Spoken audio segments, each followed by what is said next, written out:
Rule 3.7 complete हो गया था हमारा। आज हमें करना है rule 3.8। Rule 3.8 sweat equity shares और ESOPs। What is ESOP? Employ stock option plan. ESOP या फिर इसे हम कहते हैं स्वेट इक्विटी शेयर्स। ये है हमारा लास्ट पर्क। लास्ट तो नहीं कह सकते, ऑलमोस्ट। इसके बाद हमारे जो पर्क्स है वो खत्म हो जाएंगे। 2 या 3 पर्क्स इसके बाद छोटे छोटे से रह जाएंगे, that's it. ESOP employ stock option plan और स्वेट इक्विटी शेयर्स। देखिए, जब एक कंपनी अपने एम्प्लॉयज को, कर्मचारियों को, या फिर अपने कंपनी के डायरेक्टर्स को शेयर्स दे देती है, शेयर्स इशू करती है,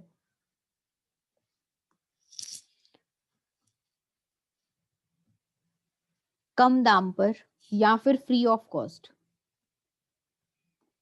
फ्री ऑफ कॉस्ट, मुफ्त में,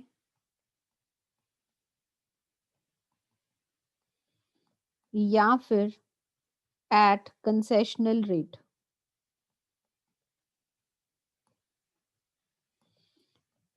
कम दाम में, तो उसे कहा जाता है स्वेट इक्विटी शेयर्स या फिर एम्प्लॉय स्टॉक ऑप्शन प्लान। मान लीजिए XYZ लिमिटेड है, इसके शेयर की जो मार्केट वैल्यू चल रही है, मार्केट वैल्यू ऑफ शेयर, उसकी इस टाइम पर चल रही है ₹120 मार्केट वैल्यू। और इस कंपनी ने अपने एम्प्लॉयज को फ्री ऑफ कॉस्ट 10 शेयर्स दे दिए। Free of cost 10 shares. आपको 1200 के शेयर्स मुफ्त में मिल गए आज की रेट में, 28/11/2020। एक साल बीता और नेक्स्ट ईयर 2021 में जो शेयर का मार्केट प्राइस है वो बढ़ गया। कंपनी ने अच्छा परफॉर्म किया और जो मार्केट प्राइस है वो बढ़ के 200 हो गया। आप इस शेयर को सेल करना चाहते हैं। मान लीजिए वो आप हैं जिनको ये शेयर्स मिले हैं और आप ये 10 शेयर सेल करना चाहते हैं। बताएं मुझे कि आपको 2021 में अगर आप 200 प्रति शेयर के हिसाब से शेयर निकाल देते हैं तो आपको कितना प्रॉफिट होगा? कितना प्रॉफिट होगा आपको?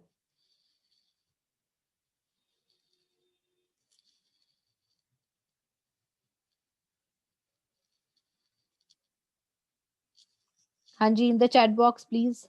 कितना प्रॉफिट होगा? फ्री ऑफ कॉस्ट मिले हैं ये शेयर्स, आपने कुछ पे नहीं किया।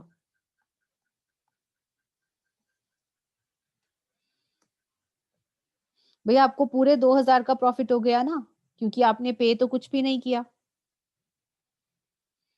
ठीक है। और मान लीजिए मार्केट वैल्यू थी शेयर की 120 रुपीज और कंपनी ने आपको इशू किया है share eight concessional rate, concessional price. Concessional price क्या था? मान लीजिए 50 रुपए में, 120 का शेयर आपको 50 रुपए में दिया है। 2021 में जो प्राइस है शेयर का वो बढ़कर हो गया 200 रुपीज। यहां पर आपको प्रॉफिट कितना रहेगा?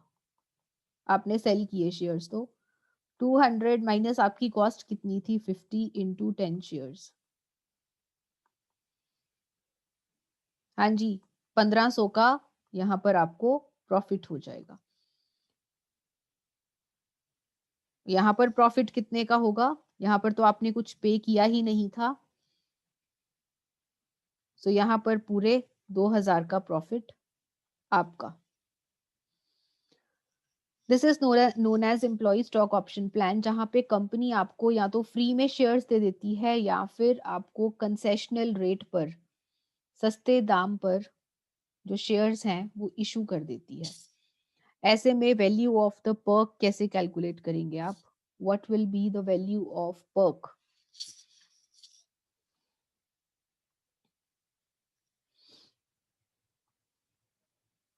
Value of perk for employee stock option plan, sweat equity shares में वैल्यू ऑफ पर्क कैसे कैलकुलेट करेंगे?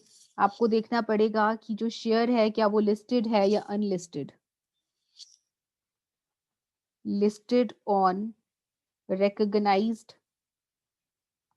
Stock exchange. recognized stock exchange कौन सी? जैसे कि बॉम्बे स्टॉक एक्सचेंज बीएससी, या फिर नेशनल स्टॉक एक्सचेंज एनएससी। आपके जो शेयर्स हैं वो बीएससी और एनएससी पर लिस्टेड हैं। लिस्टेड है मतलब आपकी जो कंपनी है वो बीएससी और एनएससी में एग्जिस्ट करती है। दैट मीन्स कि आपके शेयर्स की इन स्टॉक एक्सचेंजेस में ट्रेडिंग हो सकती है। ट्रेडिंग मतलब बाइंग एंड सेलिंग हो सकती है। सो अगर तो शेयर्स लिस्टेड हैं या फिर शेयर्स लिस्टेड नहीं है, shares not listed on recognized stock exchange, listed हैं या फिर लिस्टेड नहीं है। अगर तो लिस्टेड हैं तो कितने स्टॉक एक्सचेंजेस पर लिस्टेड हैं? एक या एक से ज्यादा। यहां पर फिर से केसेस बनेंगे। Listed on single stock exchange, एक ही स्टॉक एक्सचेंज पर लिस्टेड है, मान लीजिए सिर्फ बीएससी में लिस्टेड है। या फिर listed on more than one stock exchange,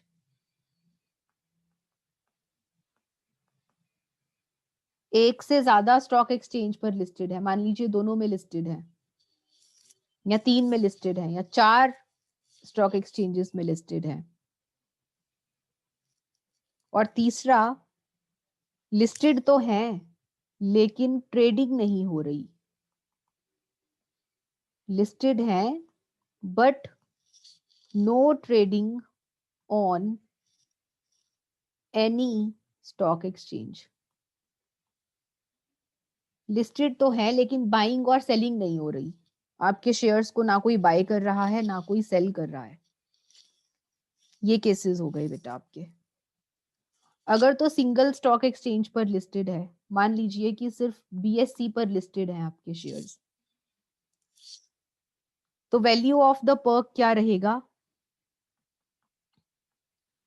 value of perk is equal to, आप देखिए कि जिस दिन आपको शेयर मिला उस दिन शेयर की फेयर मार्केट वैल्यू क्या थी?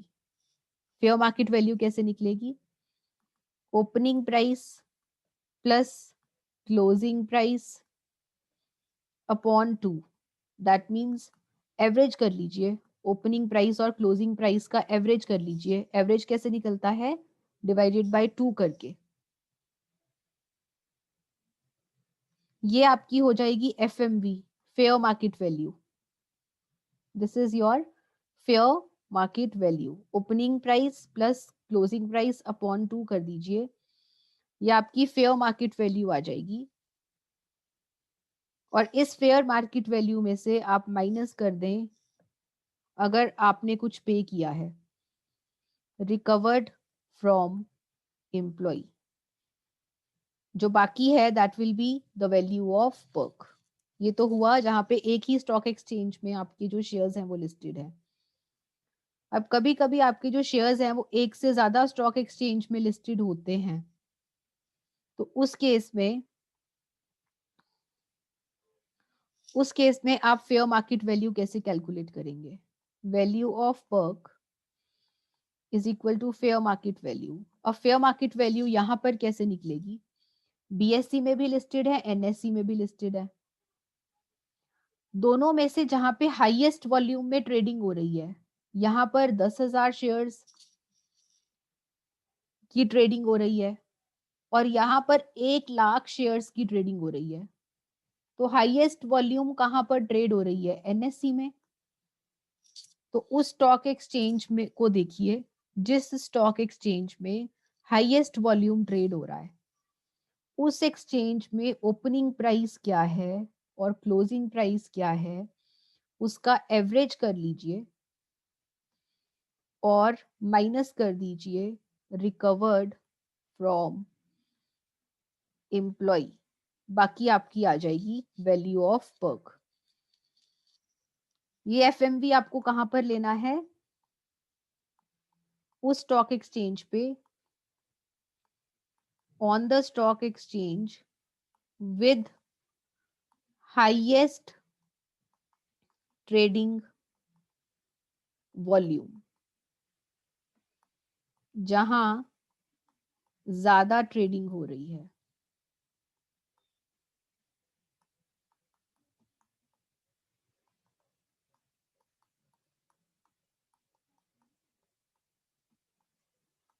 ऐसे लेंगे आप, ठीक है जी। सो जहां पर एक स्टॉक एक्सचेंज में लिस्टेड है वहां पर कोई झंझट नहीं, जिस स्टॉक एक्सचेंज में लिस्टेड है उस स्टॉक एक्सचेंज में opening price closing price upon 2 कर लीजिए, that will be your FMV, fair market value minus recovered from employ. और एक से ज्यादा स्टॉक एक्सचेंज में है तो देखिए कि दोनों स्टॉक एक्सचेंजेस में से कहां पर ज्यादा ट्रेडिंग हो रही है। जिस एक्सचेंज में ज्यादा ट्रेडिंग हो रही है उस एक्सचेंज का ओपनिंग और क्लोजिंग प्राइस उठा लीजिए, डिवाइडेड बाय 2 कर दीजिए एंड माइनस कर दीजिए रिकवर्ड फ्रॉम एम्प्लॉय। और अगर ट्रेडिंग हो ही नहीं रही,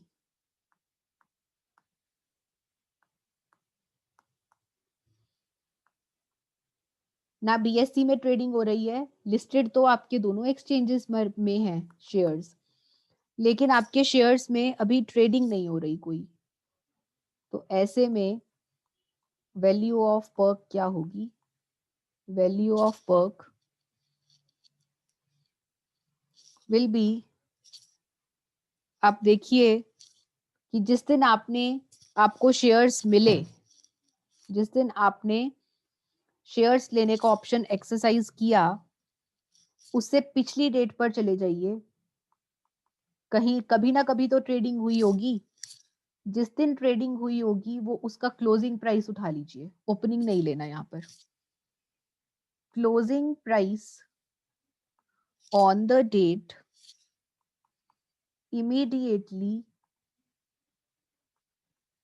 preceding the date of exercise of option। जिस दिन आपने शेयर्स लेने का विकल्प प्रयोग किया, उस दिन से पिछले दिनों में देख लीजिए कि किसी ना किसी दिन तो ट्रेडिंग हुई होगी। जिस दिन ट्रेडिंग हुई होगी उसका क्लोजिंग प्राइस उठा लीजिए, that will be the value of perk. ठीक है जी, ये तो हो गया लिस्टेड के केस में।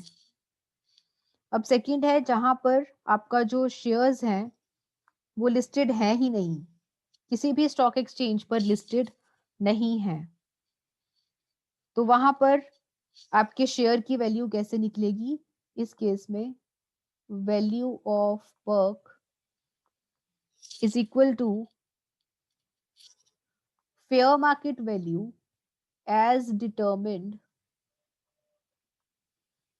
Bye category 1 merchant banker. Category 1 merchant banker, merchant banker होता है एक ऐसा इंस्टीट्यूशन जो आपको ये शेयर्स वगैरह के काम में हेल्प करता है। आपका प्रोस्पेक्टस बना देता है, आपके बिहाफ पे फंड्स रेज करता है, आपको एडवाइस देता है कि कितने इक्विटी शेयर्स या कितने प्रेफरेंस शेयर्स इशू करे जाएं। तो जो कैटेगरी 1 का मर्चेंट बैंकर है, वो आपके शेयर की जो फेयर मार्केट वैल्यू डिसाइड करेगा, वो फेयर मार्केट वैल्यू ले लेंगे अगर शेयर्स लिस्टेड नहीं है।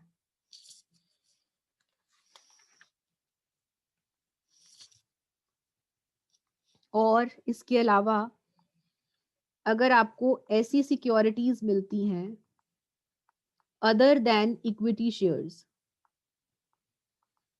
आपको इक्विटी शेयर्स नहीं मिल रहे, इक्विटी शेयर्स के अलावा मान लीजिए आपकी कंपनी ने आपको प्रेफरेंस शेयर्स दे दिए या फिर आपकी कंपनी ने आपको डिबेंचर्स दे दिए, तो इक्विटी शेयर्स के अलावा अगर आपको कोई और सिक्योरिटी मिल रही है तो उसमें भी वैल्यू ऑफ पर्क आप ऐसे ही कैलकुलेट करेंगे, as determined by category 1 merchant banker.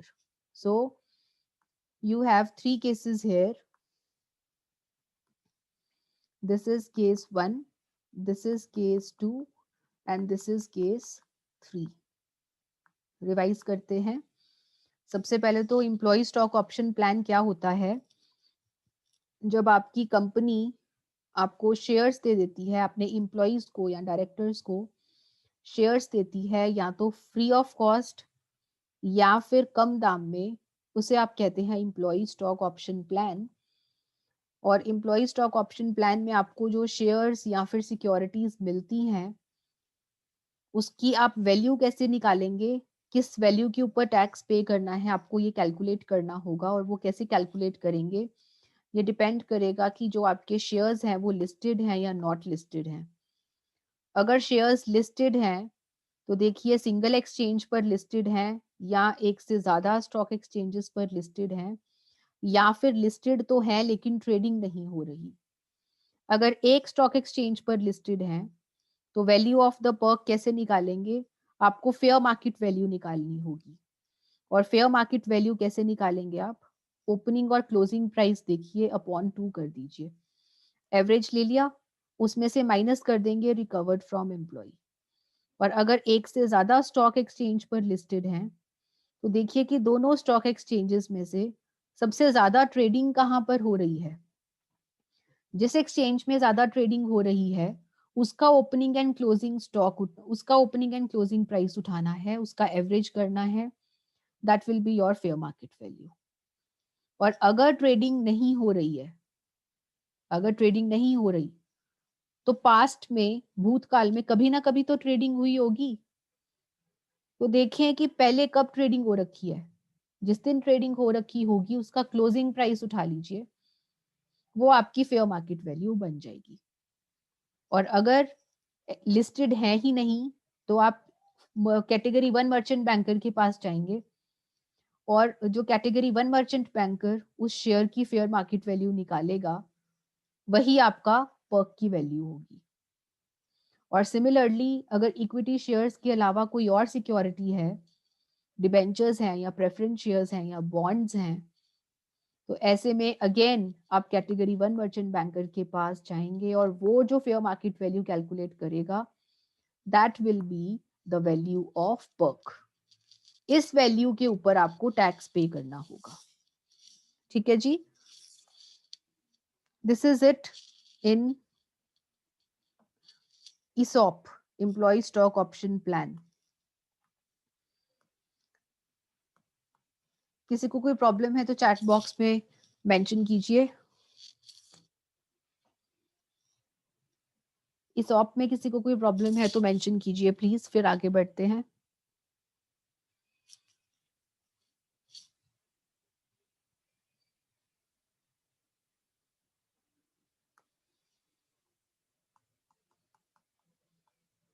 Next Perk है आपका मेडिकल बेनिफिट्स। मेडिकल बेनिफिट्स, आपका एम्प्लॉयर आपको कुछ मेडिकल बेनिफिट्स प्रोवाइड कर रहा है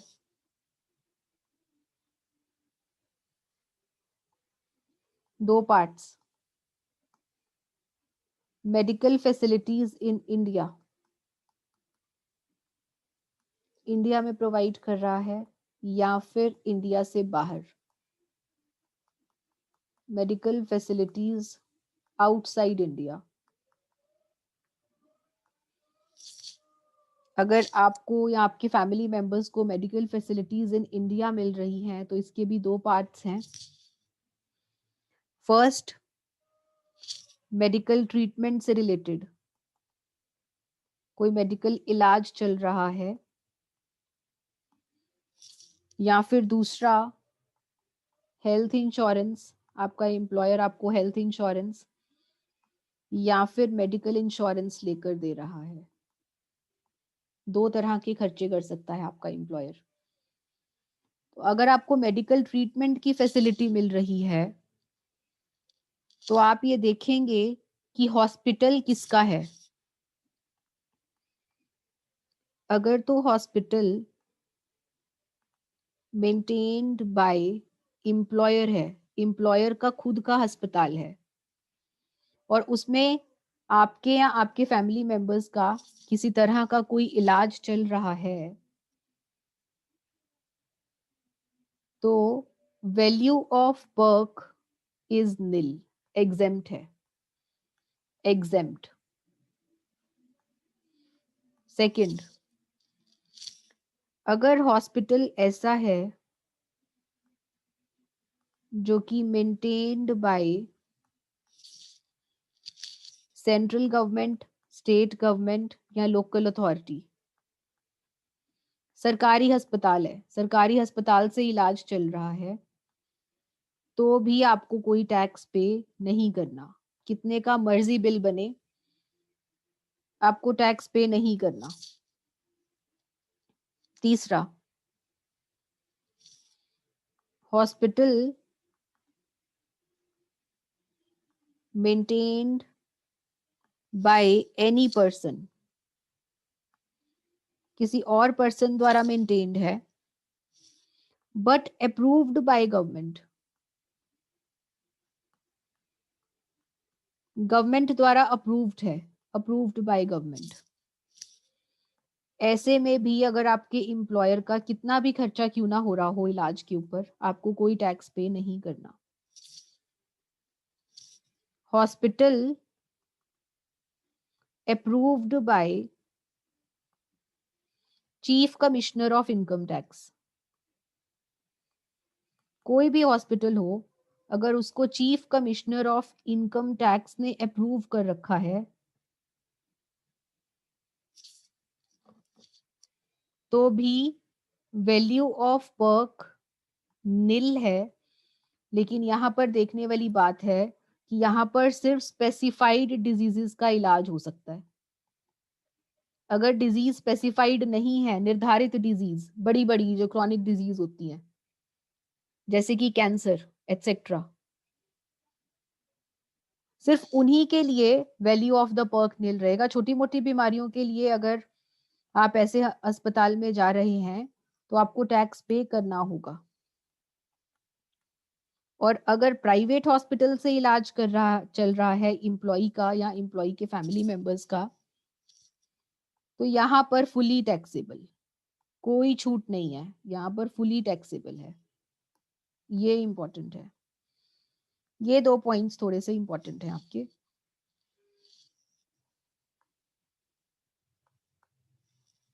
यहाँ पर देखें, यहाँ पर एनी डिजीज, एनी डिजीज, यहाँ पर भी एनी डिजीज, कोई भी बीमारी, किसी भी तरह की बीमारी से रिलेटेड इलाज चल रहा है, निल निल निल।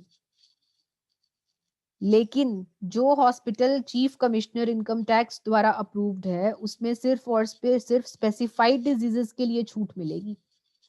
अगर वो डिजीज स्पेसिफाइड नहीं है तो आपको टैक्स पे करना पड़ेगा। ऐसे ही प्राइवेट हॉस्पिटल में भी चाहे कोई सी भी बीमारी हो आपको फुली टैक्सेबल है, आपको टैक्स पे करना ही होगा।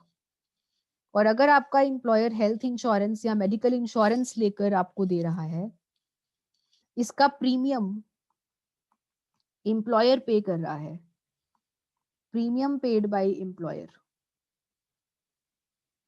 प्रीमियम आपका एम्प्लॉयर पे कर रहा है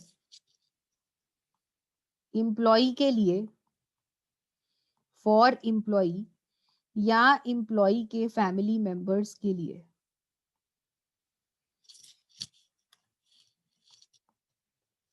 not taxable, value of the perk will be nil, exempt है ये भी। और अगर मेडिकल फैसिलिटीज आप आउटसाइड इंडिया लेते हैं, मेडिकल फैसिलिटीज आउटसाइड इंडिया हैं, तो 3 तरह के खर्चे हो सकते हैं। एक तो इलाज का खर्चा,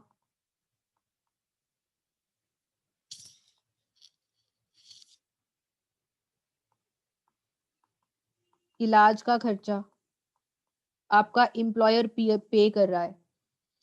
दूसरा, आने जाने का खर्चा, कॉस्ट ऑफ ट्रेवल, ट्रैवलिंग का खर्चा। किसका? एक तो पेशेंट का खुद का। अब हर कोई थोड़ी ना फ्लाइट लेके बाहर चला जाएगा भाई, इतनी छूट थोड़ी ना मिलेगी। तो या तो पेशेंट जा सकता है बाहर, और पेशेंट के साथ 1 अटेंडेंट जा सकता है, उसकी देखरेख करने के लिए एक इंसान जा सकता है, बस 2 लोग जा सकते हैं। और तीसरा, कॉस्ट ऑफ स्टे अब्रॉड, अब बाहर रहेगा तो भाई रहने का भी तो खर्चा होगा, वहां पे होटल लेगा या कुछ लेगा,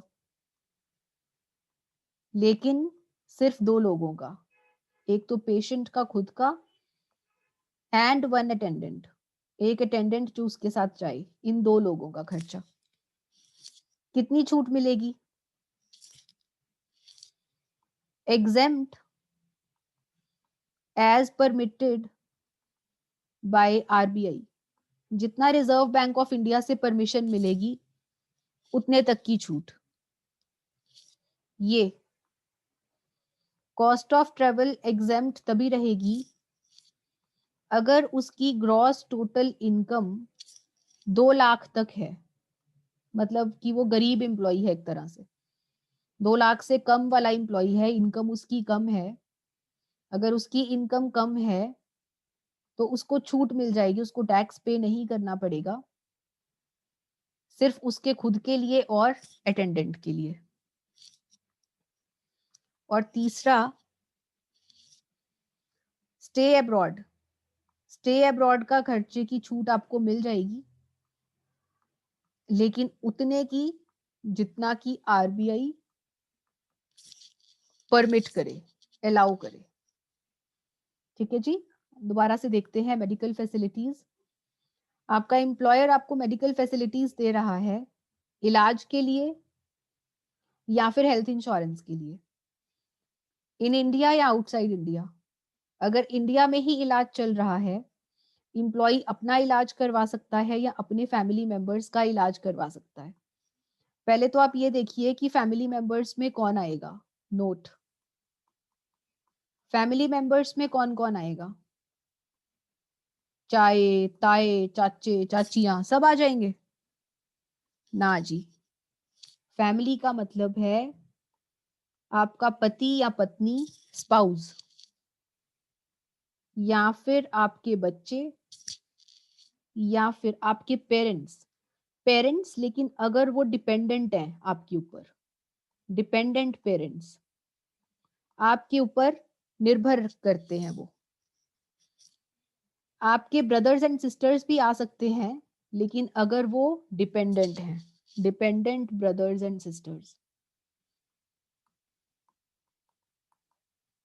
ठीक है जी, कैसे भी पेरेंट्स नहीं, अगर पेरेंट्स इंडिपेंडेंट हैं तो ना यहाँ पर नहीं आएंगे। डिपेंडेंट पेरेंट्स होने चाहिए, डिपेंडेंट ब्रदर सिस्टर होने चाहिए। स्पाउस चाहे डिपेंडेंट हो इंडिपेंडेंट हो नहीं देखना, स्पाउस आ जाएगा। बच्चे डिपेंडेंट हो या इंडिपेंडेंट हो आ जाएंगे, लेकिन पेरेंट्स तभी आएंगे अगर डिपेंडेंट हैं, और ब्रदर्स एंड सिस्टर्स तभी आएंगे फैमिली मेंबर्स की डेफिनेशन में अगर वो डिपेंडेंट हैं। ठीक है जी, तो फैमिली मेंबर्स में ये लोग आते हैं first of all. Second note है इसमें आपका, अगर आपको फिक्स्ड मेडिकल अलाउंस मिल रहा है, फिक्स्ड मेडिकल अलाउंस, याद है जब हमने अलाउंसेस वाला टॉपिक किया था? फिक्स्ड मेडिकल अलाउंस हमेशा टैक्सेबल रहता है, ऑलवेज टैक्सेबल। ये आपको अलाउंस नहीं मिल रहा, दिस इज नॉट अलाउंस। ये आपको पैसे नहीं मिल रहे, ये आपको बेनिफिट मिल रहा है। लेकिन अगर आपको पैसे मिले, that means fixed medical allowance मिले, उसके ऊपर आपको पूरा का पूरा टैक्स पे करना है। टैक्स पे कब नहीं करना, छूट का प्रावधान कब है?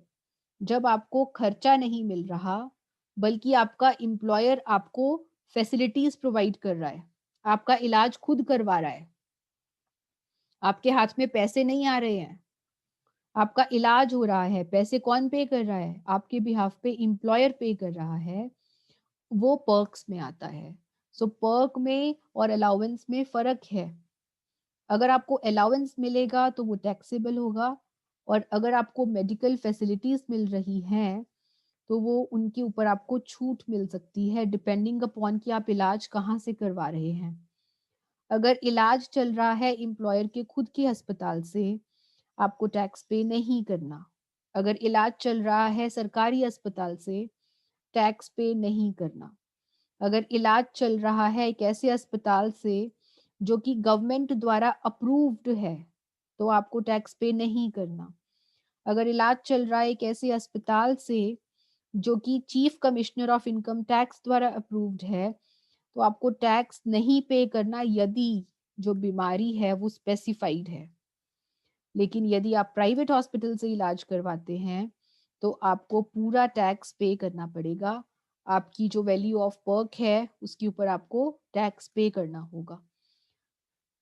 दूसरा, अगर आपका एम्प्लॉयर आपको हेल्थ इंश्योरेंस या मेडिकल इंश्योरेंस लेकर दे रहा है, प्रीमियम वो खुद पे कर रहा है, आपकी इंश्योरेंस है या आपके फैमिली मेंबर्स की इंश्योरेंस है, तो उसके ऊपर भी टैक्स पे नहीं करना। ठीक है जी, we are short of time. Next class में हम लोग डिस्कस करेंगे इसी को दोबारा से, एंड देन एक प्रैक्टिकल क्वेश्चन करेंगे फॉर कंसेप्चुअल क्लैरिटी। अटेंड